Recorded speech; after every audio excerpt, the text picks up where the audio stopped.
जहां कमिश्नर साहब बैठते हैं। मंडल को कोट्टम में, कोट्टम को ही क्या कहते हैं, सॉरी प्रांत को मंडल में बांट दिया गया है, इसको मंडलम बोलते हैं। और उसके बाद मंडल को जो है कोट्टम अथवा बलनाडु में बांट दिया गया है, और बलनाडु को नाडु, नाडु क्या है, एक जिला है, और जिला के बाद कुर्रम। शास्त्री जी ये भी कहते हैं, नीलकंठ शास्त्री जी, कि ग्राम और जिले के बीच में एक और इकाई होती थी, इसको तन्यूर कहा गया है।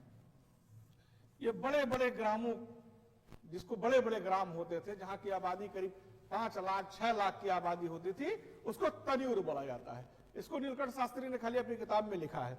तो इसको ध्यान दीजिए कि केंद्र को मंडल, मंडल को कोट्टम अथवा बलनाडु, बलनाडु को नाडु जिसको जिला बोलते हैं, और नाडु को कुर्रम। अब नाडु और कुर्रम के बीच में एक और प्रशासनिक इकाई आती है, तन्यूर। लेकिन हर जगह नहीं होता था, बड़े बड़े गांव, जैसे कुछ गांव ऐसे होते हैं ना ज्यादा आबादी होती है, इसको आप नगर पालिका बोलते हो, हाँ महानगर भी कह सकते हो, आप महानगर भी कह सकते हो। तो इस तरह से सब होते थे, ठीक। तो ये पूरा आपका क्या है, प्रांतीय प्रशासन है, ठीक। अब लिख लीजिए प्रांतीय प्रशासन में, लिखिए। चोल साम्राज्य दक्षिण भारत का सबसे बड़ा साम्राज्य था। प्रशासनिक दृष्टि से चोल साम्राज्य को, पूरे चोल साम्राज्य को 6 अथवा 9 मंडल में विभाजित किया गया था। 6 अथवा 6 अथवा 9 मंडल में विभाजित किया गया था, ठीक।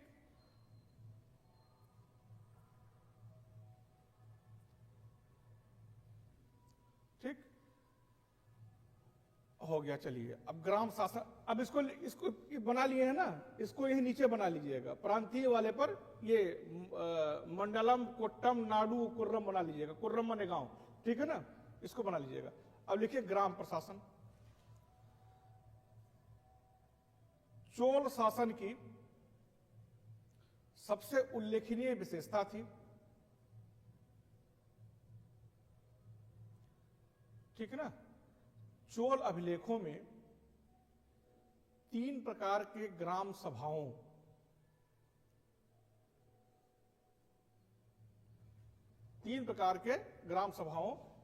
उर्व, कामा सभा, कामा नगरम का उल्लेख हुआ है।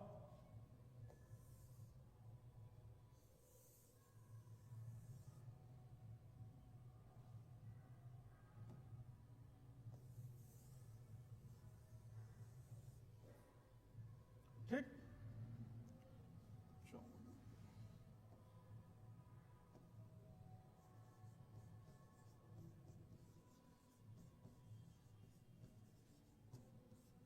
ठीक, पेरुवंदरम और सेरुवंदरम।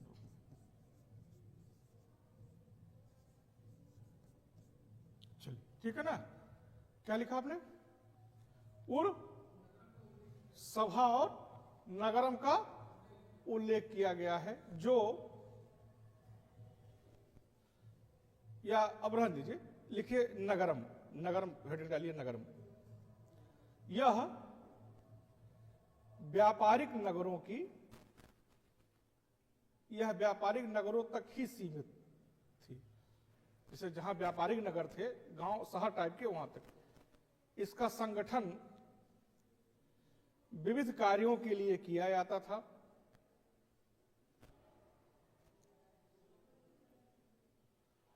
ठीक, जैसे एक शब्द है अजुम बड़म, अजु व अड़म और मणिग्रामम, लिख लीजिएगा दोनों शब्द। आधा अड़ा है, फिर अड़ा है, अजुब बड़म और मणिग्रामम।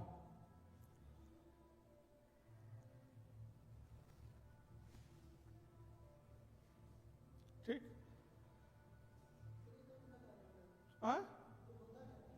ये व्यापारिक इकाई है एक, मणिग्रामम और अड़ुवज्रम। ये जैसे मान लिया व्यापार करने के लिए जो गांव हैं उनको क्या कहा गया है, नगरम। नगरम में दो इकाइयां बना दी जाती थी, अजुबौड़म और मणिग्रामम। मतलब एक स्पेशल ग्राम है, जिसे कुछ लोग कहते हैं मणिग्रामम में जैसे सोने चांदी का व्यापार लगता था, अजुबौड़म में सामान्य व्यापार जैसे चावल गेहूं कपड़ा वस्त्र इत्यादि का व्यापार लगता था। मतलब कि इनकी स्पेशल इकाई थी ये व्यापार की। अब लिखिए, चोल प्रशासन या चोल काल स्थानीय स्वशासन का स्वर्णकाल था। स्वर्णकाल था। इतिहासकारों ने ग्रामों को लघु गणतंत्र की संज्ञा दी है। ठीक हो गया। अब आगे लिखिए, ग्रामों में दो प्रकार की संस्थाएं मुख्य रूप से कार्यरत थीं। नंबर एक, उर। नंबर एक, उर। डैश देके लिख लीजिए इसके आगे। यह सामान्य लोगों की संस्था थी।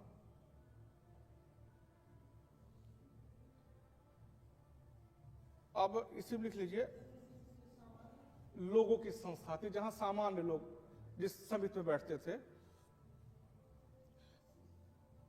चलिए छोड़िए, इतना डीपली मत जाइए। ठीक। अब दूसरा लिखिए, सभा या महासभा, जो भी लिख लीजिए, दोनों लिख लीजिए, सभा या महासभा। लिखिए, यह अग्रहार। अग्रहार क्या होता है? यह अग्रहार। यह अग्रहार माने क्या होता है,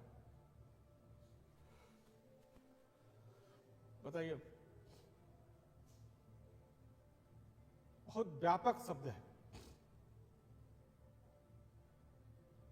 ये। अग्रहार जो है बहुत व्यापक शब्द है, लिख लीजिए ब्रैकेट में। ब्राह्मणों को प्रदत्त भूमि, जो भूमि ब्राह्मणों को दान कर दी जाती थी उसको क्या कहता था? अग्रहार। लिख लिए?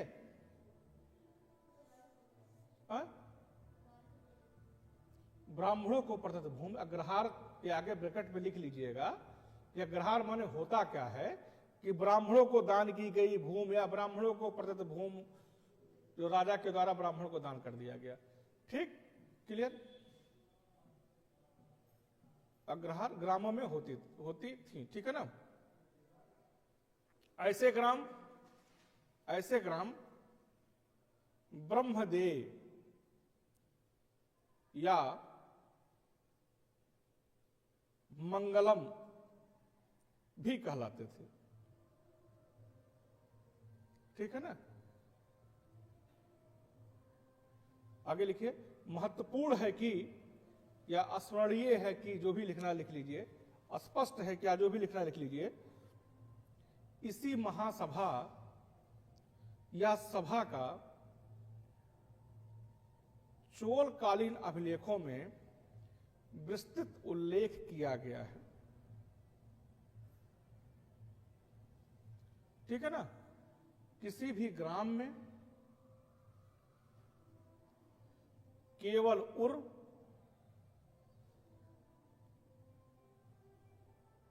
या केवल सभा या फिर किसी भी ग्राम में केवल उर अथवा केवल सभा अथवा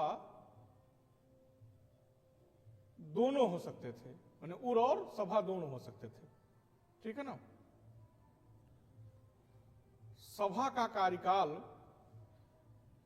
3 वर्ष का होता था,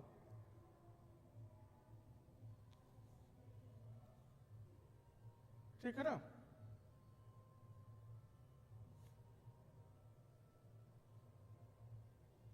ठीक है ना, पुलिस स्टॉप। सभा से संबंधित महत्वपूर्ण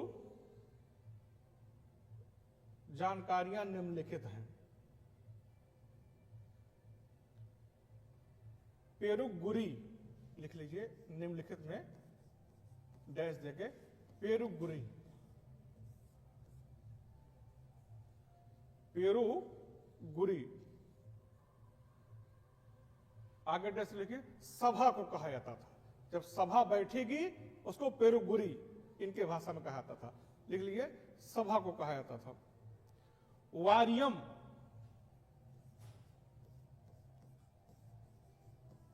वारियम लिखिए, वारियम सभा की समिति थी जिसके सदस्य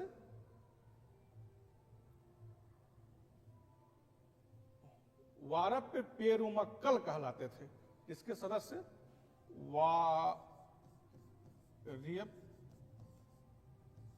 पेरुमक्कल मेंबरों को कहा जाता था।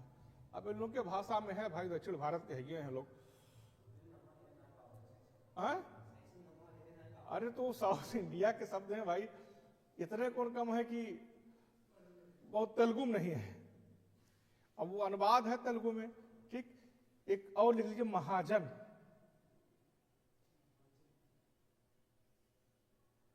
ब्राह्मणों से, आगे डिस्ट्रिक्ट के ब्राह्मणों से निर्मित एक संस्था। हाँ, ये सब सभा के कमेटियां हैं, सभा में सब होती हैं।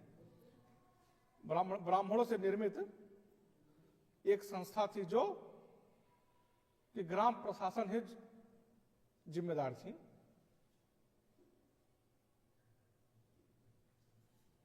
ठीक हो गया। और वारियार, इसी में लिख लीजिए, एक शब्द है वारियार, वारियार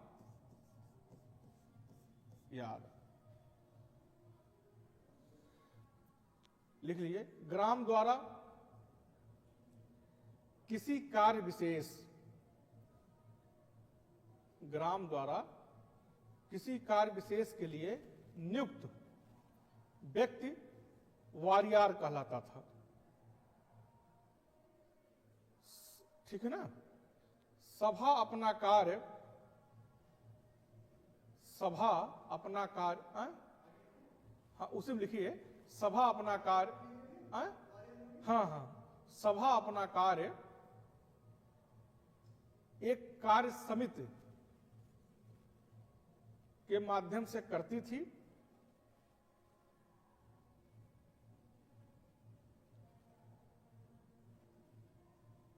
ठीक है ना, फुल स्टॉप। उसी में लिख लीजिए, समस्त ग्राम 30 वार्डों, 30 वार्ड में बटा होता था। 30 वार्ड, 30 वार्ड मतलब टोला कह लीजिए। ठीक है ना। अब थोड़ा सा थोड़ा डाल लीजिए, समिति के सदस्यों की योग्यता, कि कौन कौन लोग योग्य बन सकते हैं समिति के।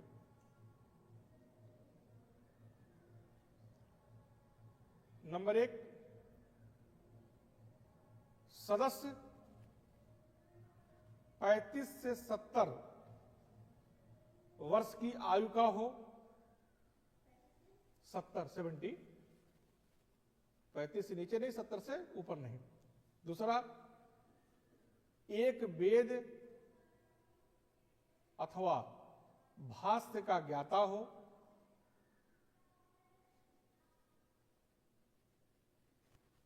अगला इसमें बता, वह 1/4 वेली, वेली माने होता है भूमि मापक इकाई है, 1.5 एकड़ भूमि। 1/4 बेली मतलब होता है 1.5 एकड़ भूमि का स्वामी हो, तथा उसका अपना निजी आवास हो।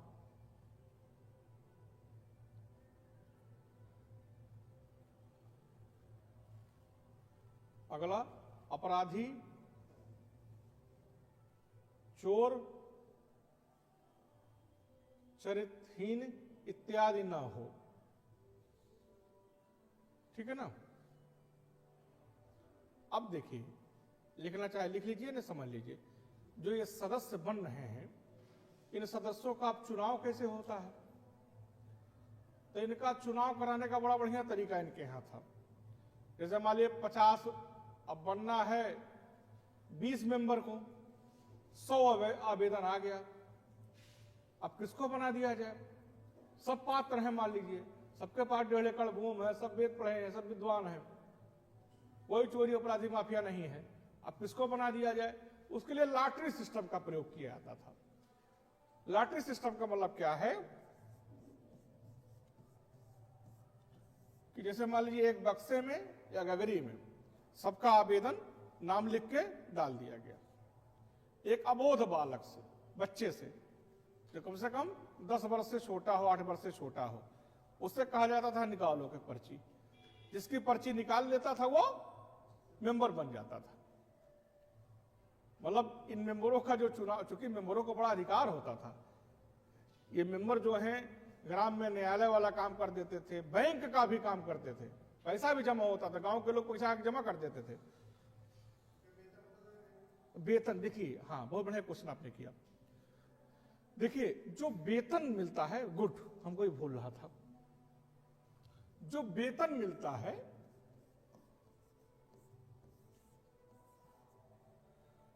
वह चाहे चोल काल के बड़े अधिकारी हों, पेरुंदरम सरुंदरम, चाहे छोटे अधिकारी हों, नाडू बलनाडु कुर्रम के, और चाहे कुर्रम वाले ये सब समिति के मेंबर सदस्य हों, इनको जो है एक शब्द मिलता है जीवित के रूप में वेतन दिया जाता था। जीवित माने क्या होता है? भूखंड,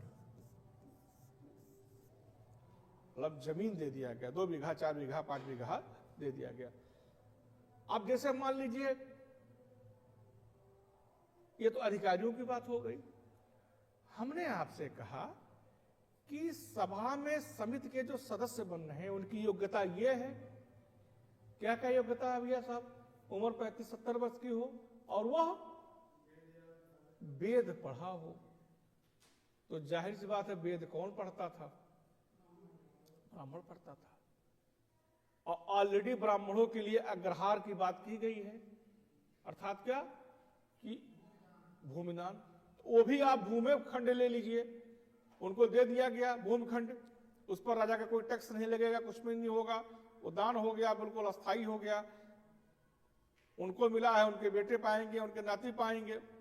तो एक तरह से आप देखेंगे तो अग्रहार भूमि की बात तो अलग है, लेकिन और भी तो अधिकारी थे। उन अधिकारियों को जो वेतन दिया जाता था, बल्कि जीवित सबका प्रयोग किया गया। जीवित माने होता है भूखंड के रूप में, जमीन के टुकड़े के रूप में वेतन को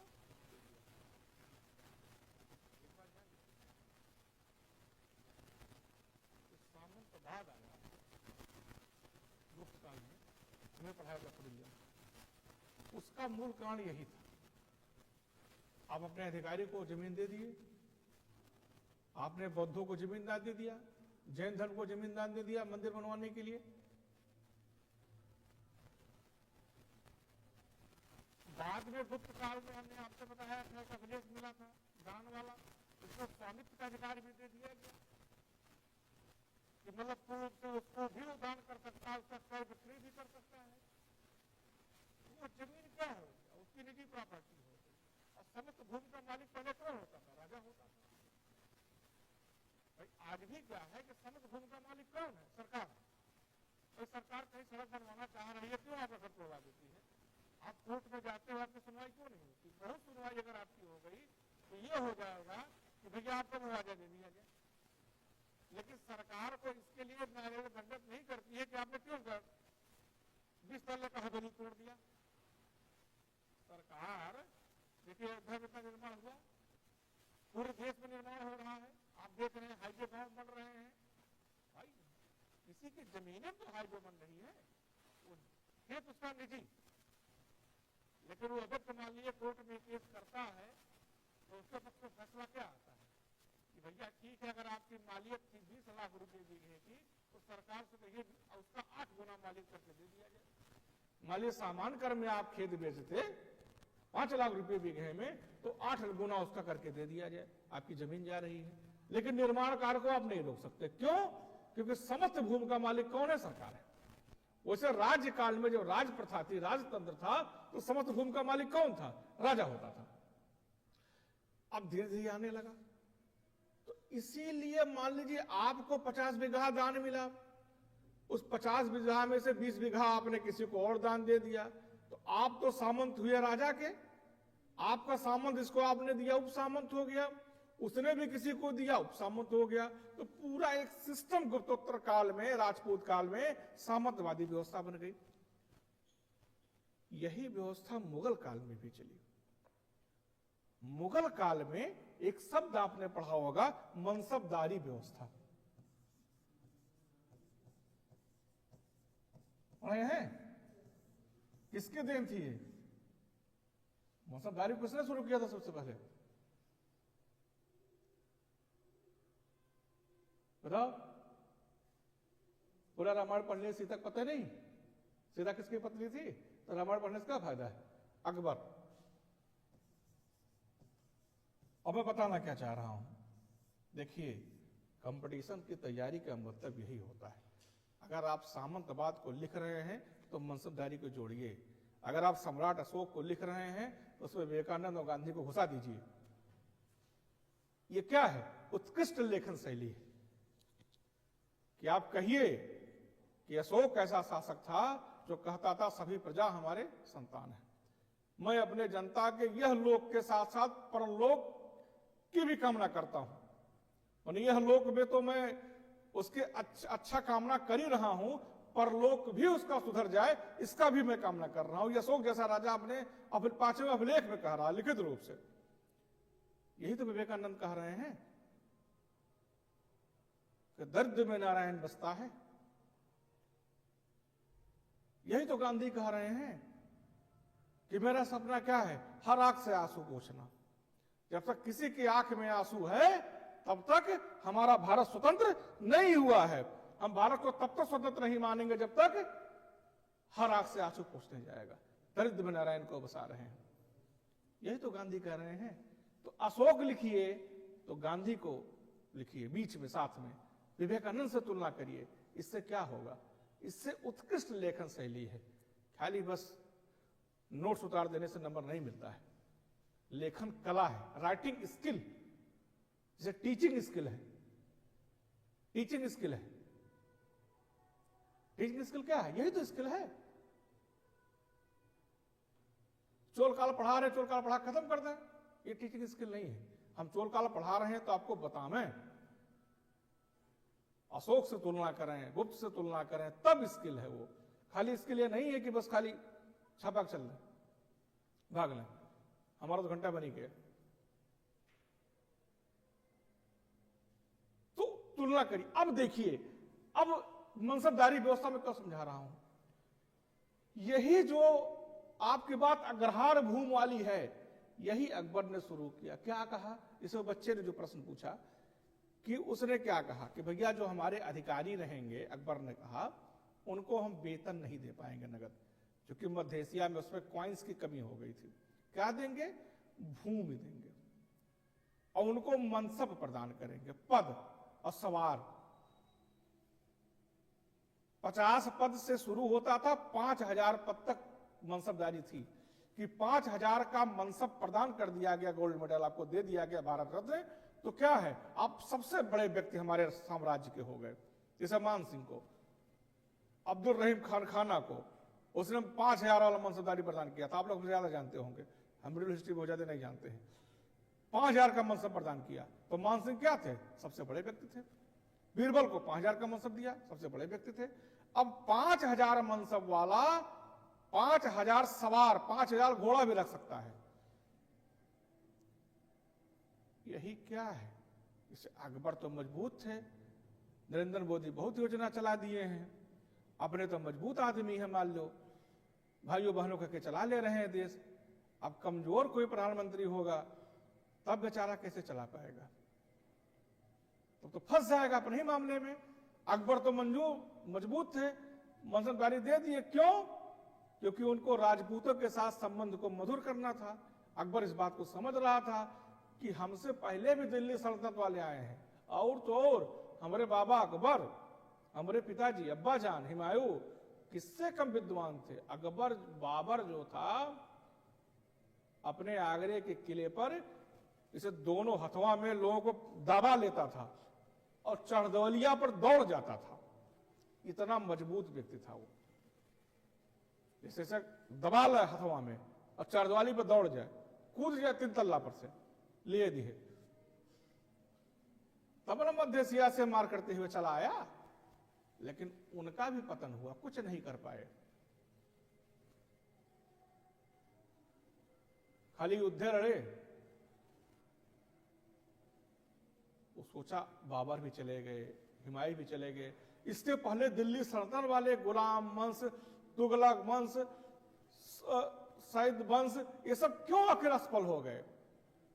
उसने कहा इन लोगों ने एक चीज पर ध्यान नहीं दिया कि यहाँ के जो मूल लोग हैं उन पर ध्यान नहीं दिया। मतलब हिंदू जाति, हिंदू कौन है, यहाँ के मूल हैं, और हिंदुओं का अगुआ कौन है। तुम्हारे गांव प्रधाने के पटक के मार दे कहो आदमी आई के, तो वैसे पूरा गांव लगता होगा। तो प्रधान में मारी के तो और कौन वैल्यू है। तो कहा कि हिंदुओं के अगुआ कौन है, राजपूत। इसीलिए उसने राजपूत नीति चली, स्वीट पॉइजन दिया। कहा राजपूतों को वतन जागीर का शब्द है, हालांकि मोटी पुलिस पर नहीं जाना चाहते हैं, वो दूसरा मामला है। कहा तुम्हारा जागीर तुमको सौंप देंगे, हमसे विवाह शादी कर लो बस, हमको राजा मान लो तुम बस। और यही मनसबदारी व्यवस्था करके सबको मनसब प्रदान कर दिया। और बाद में जब औरंगजेब काल आया तो मुगल काल के पतन में खाली औरंगजेब की धर्मांधता की नीति ही जिम्मेदार नहीं है। सतीश चंद्रा लिखते हैं सबसे बड़ा जिम्मेदार कौन है। मनसबदारी के साथ साथ एक शब्द और आता है, जमादामी और जमा हासिल। क्या होगा पढ़ के आइए, आप जानते हैं इसके बारे में। जमादामी और जमा हासिल, मजबूर हो गया औरंगजेब। प्रांत थे सब स्वतंत्र हो गए, 50-50 ग्राम के लोग स्वतंत्र हो गए। औरंगजेब के जमाने में लगे घुड़कने, नहीं मानेंगे तुमको हम बादशाह, जो उखाड़ना होगा हमारा उखाड़ लेना, क्या करोगे, बुढ़ा गए हो तो। सीओ टोपी पढ़ो नमाज 5 वक्त की, चले गए। ये मनसबदारी व्यवस्था है। और उसकी शुरुआत कहां से हो रही है, उसी गुप्त काल के सामंत व्यवस्था से, और इसी आपके ये जो ब्रह्मदेव गांव है, यही शुरुआत हो रही है। शुरुआत यहां से हो रही है और जाके हुआ। अंग्रेजों काल में तो अंग्रेज तो सुधार लिए थे अपना, वो तो बताएंगे, तो चर्चा करेंगे उन्होंने क्या भूमि राजस्व में क्या सुधार किया था।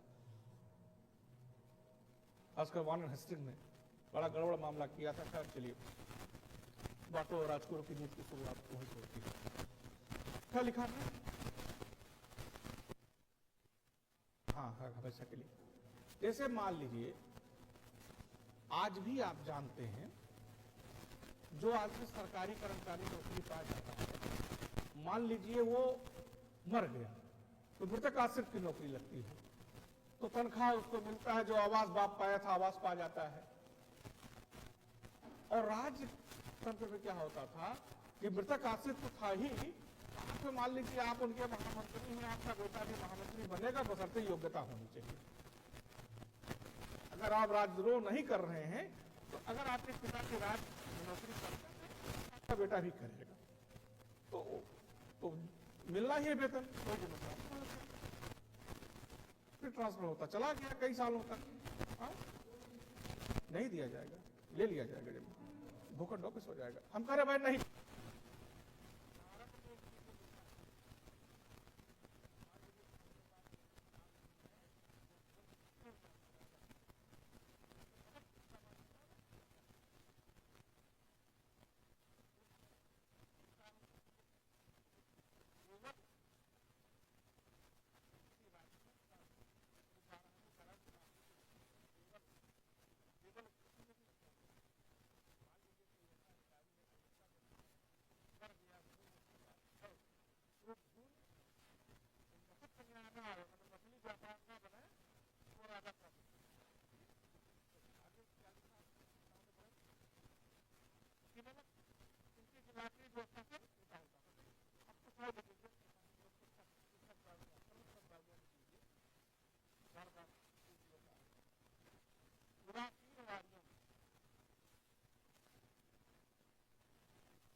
उत्तर जो होगा वो लिख दीजिएगा आप लोग।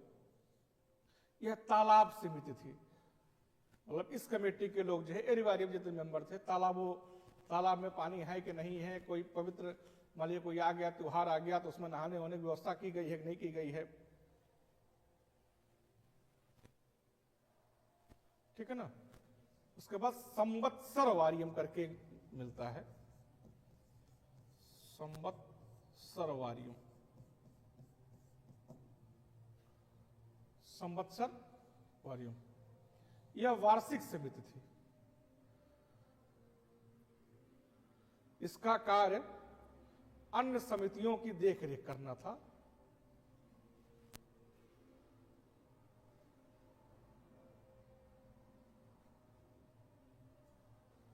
ठीक है ना। चलिए पैराग्राफ चेंज करिए।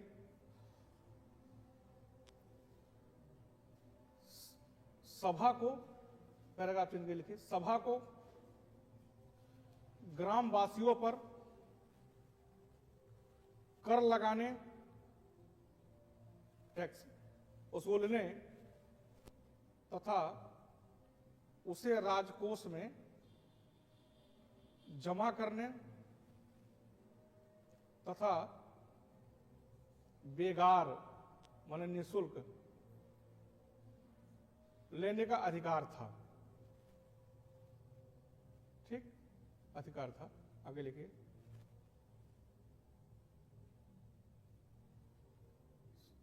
सभा, उसमें लिख लीजिए, बैंक का भी काम करती थी।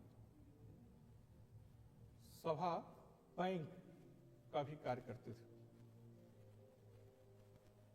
ठीक। अब न्याय व्यवस्था, थोड़ी सी हेडिंग डाल लीजिए, छोटी सी, न्याय व्यवस्था।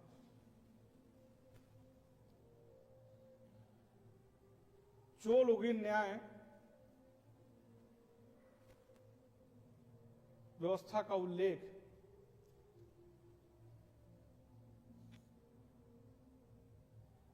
चाउ जू कुआं ने अपनी पुस्तक, याद आ गया, देखिए, अपनी पुस्तक चूफान चीन, अपनी पुस्तक चूफान चीन, इसकी पुस्तक का नाम है, में किया है।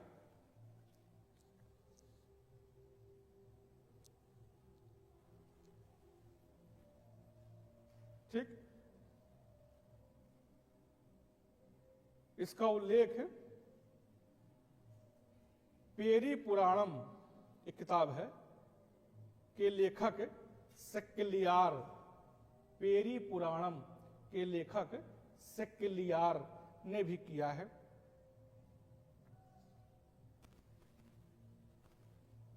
ठीक। चलिए, हो गया, हो गया, हो गया बेटा। अभिलेखों में सम्राट के न्यायालय को धर्मासन कहा गया है।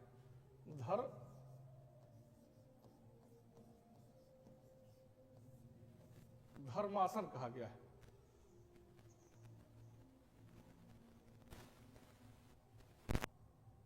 तथा न्यायाधीशों को धर्म भट्ट कहा गया।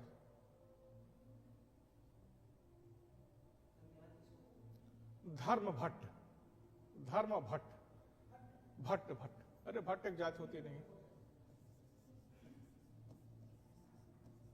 ये भट्ट ब्राह्मण भी होते हैं, धर्म भट्ट। ठीक, हो गया। अब करीब करीब सब हो गया, प्रशासन भी हो गया, सब हो गया, अब टाइम भी हो गया ना। हाँ,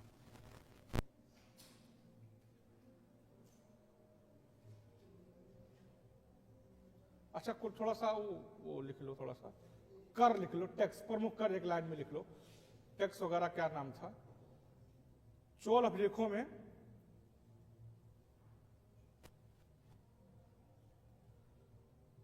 भू राजस्व को कदमाई, कदमाई कहा गया है।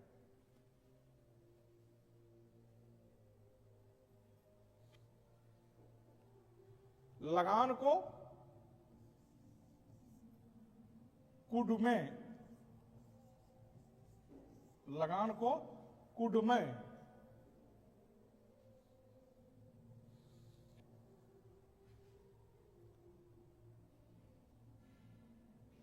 एक शब्द आता है कड़मे, कड़मे को शुल्क कहा जाता था। ठीक,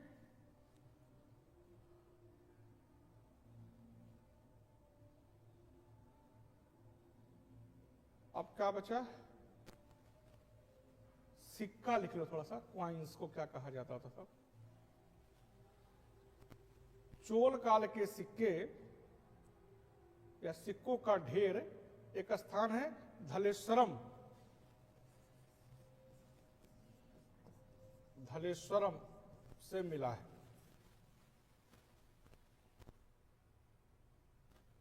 चोलों के स्वर्ण सिक्कों को कलंजू, स्वर्ण सिक्कों को कलंजू या पोन भी नाम इसका है, कलंजू या पोन कहा जाता था। जबकि कासू, कासू सबसे प्रचलित सिक्का था। इन सिक्कों पर मछली का, बाघ का, धनुष का निशान वगैरह बना रहता था। कासू सबसे प्रचलित सिक्का था, मतलब ज्यादा लोकप्रिय था। ठीक, भूम माप की इकाई बेली, या बेली के सामने लिखिए भूम माप की इकाई, भूम माप की इकाई को वेली कहा जाता था। ठीक, अब देखिए ये सब हो गया।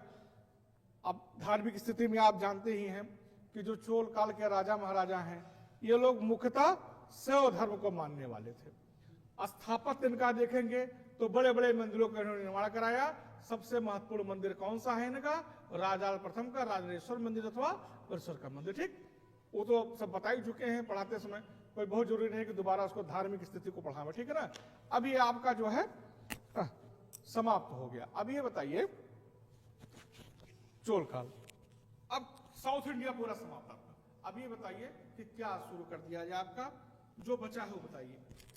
मैं चाहता हूं कि प्राचीन इतिहास खत्म करके तब आगे किसी पढ़ाए हम किताबी पर, इससे आप लोग को ये ना लगे कि छोड़ दिया गया है। क्या कहते हैं